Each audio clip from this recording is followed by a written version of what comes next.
बस्तर में हरा सोना को लेकर बवाल।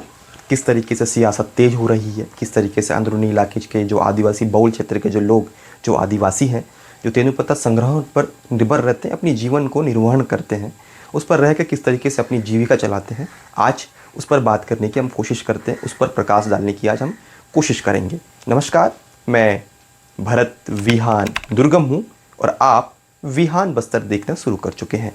अगर आपने अब तक विहान बस्तर को सब्सक्राइब नहीं किया है तो प्लीज़ सब्सक्राइब कर लीजिए, ताकि हर एक रिपोर्ट, हर एक ग्राउंड रिपोर्ट, जो ट्राइबल क्षेत्र हो या शहरी क्षेत्र हो, संस्कृति हो या फिर आधुनिक चीज़ हो, जिस पर हम रिपोर्टिंग करते हैं, वो आप तक पहुंचने से वंचित ना हो। आज हम बात करेंगे बीजापुर में हजारों आदिवासियों की एक जो रैली है वो देखने को मिली। उस रैली की प्रमुख विशेषताएं पर हम बात करेंगे। 14 बिंदुओं पर उन्होंने जो ज्ञापन है बीजापुर एसडीएम जुगल किशोर को सौंपा है।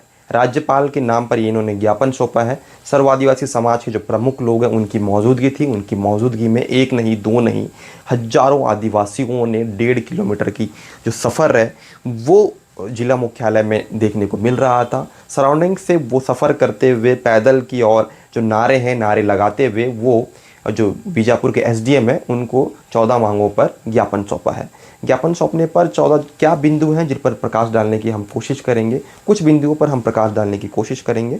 मैं आपको बता दूं, जिस तरीके से बीजापुर हो या फिर बीजापुर के अंदरूनी इलाके जो आदिवासी बहुल क्षेत्र हो या फिर शहरी इलाके जो लोग, जो आदिवासी हैं, जो निवासरत हैं, उन लोगों की जो चिंता है वो बढ़ गई है। किस विषय को लेकर बढ़ गई है? बस्तर में हरा सोना कहा जाता है तेंदुपत्ता जो संग्रह है, जिसको लेकर जो आदिवासी हैं वो निर्भर रहते हैं और उस पर उनकी जीविका भी अधिकांश तौर पर चलती है। ऐसे में जिनकी जीविका चलती है उन पर एक संकट मंडरा रहा है।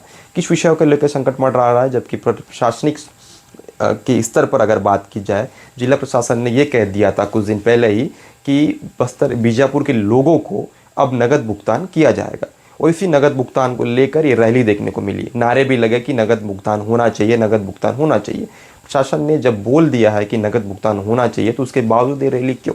ये प्रश्न चिन्ह का विषय आपके मन में भी हो रहा होगा। स्वाभाविक सी बात है, उठेगा, क्योंकि मेरे मन में भी ये चिंता उत्पन्न हो रही थी। जब इस विषय को लेकर जो आदिवासियों के प्रमुख से मेरी बातचीत हुई तो उनका स्पष्ट तौर पर यह कहना है कि प्रशासन ने नगद भुगतान को लेकर आदेश तो जारी कर दिए है कि आदिवासियों को जो तेंदुपत्ता का नगद भुगतान मिलेगा, परंतु नगद भुगतान मिलने को लेकर भी कई जो कड़िकाएँ हैं, कई जो नियम और जो शर्तें हैं वो उस पर लिखी गई है, जिसमें बहुत से जो आदिवासी हैं वो नहीं आएंगे, वो लोग वंचित हो जाएंगे।